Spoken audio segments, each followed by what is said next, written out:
You might not know that I'm a finance and economics columnist for Dow Jones MarketWatch. That's the parent company of the Wall Street Journal. Last week, I wrote a piece about President Trump's tariffs, and I predicted that the president would probably reverse course on those tariffs within days. After all, I've seen this rodeo before. That's what Trump did back in 2018. Rolled out a bunch of tariffs. There was a lot of tough talk. He said there would be no going back. And then guess what? He went back.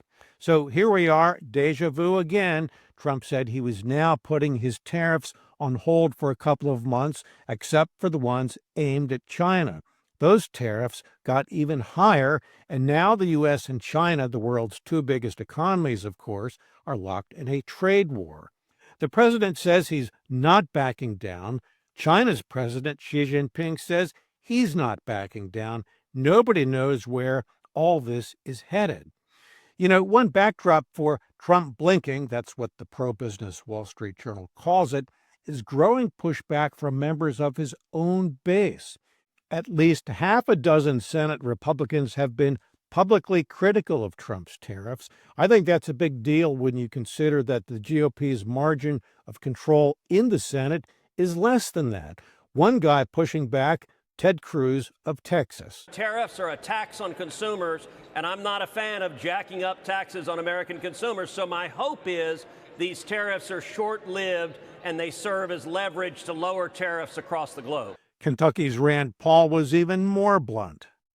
And guess what? Tariffs are a terrible mistake. They don't work. They will lead to higher prices. They are a tax, and they have historically been bad for our economy. Doesn't get any more direct than that. There's also Republican pushback in the House, too. You got to remember the majority there for the Republicans is even narrower than the Senate. So it's a big deal on Capitol Hill when the president has pushback in both the House and the Senate.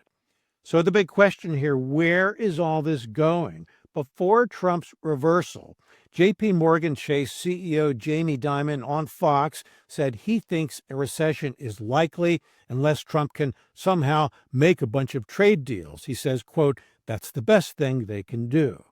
Actually, that's not the best thing the administration can do. The best thing this administration can do is to stop hammering America's friends around the world, Canada, Mexico, Japan, South Korea, those in the European Union, with the threat of what could be the worst tariff war in a century.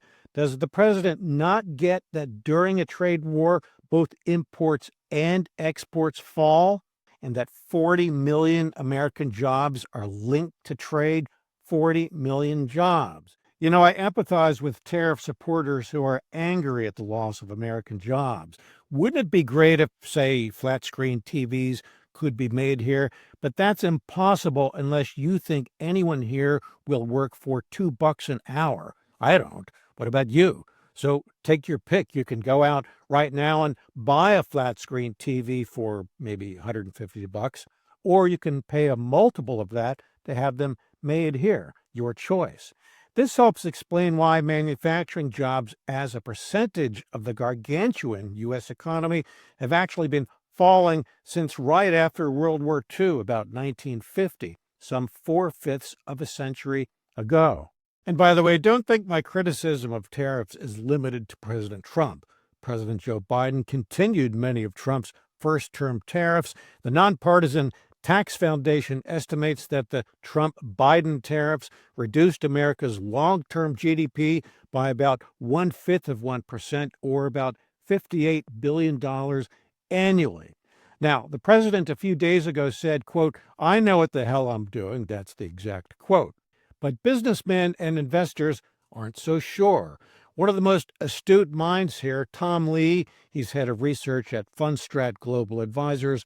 Lee writes that he has had a bunch of conversations over the past couple of weeks with fund managers and others who worry that Trump is not acting rationally and that his tariffs go beyond politics and beyond policy. Here's what else Lee had to say. Quote, a few have quietly wondered if the president might be insane. That's a direct quote. Again, President Trump says he knows what he's doing. If he doesn't, well, we're in for some trouble.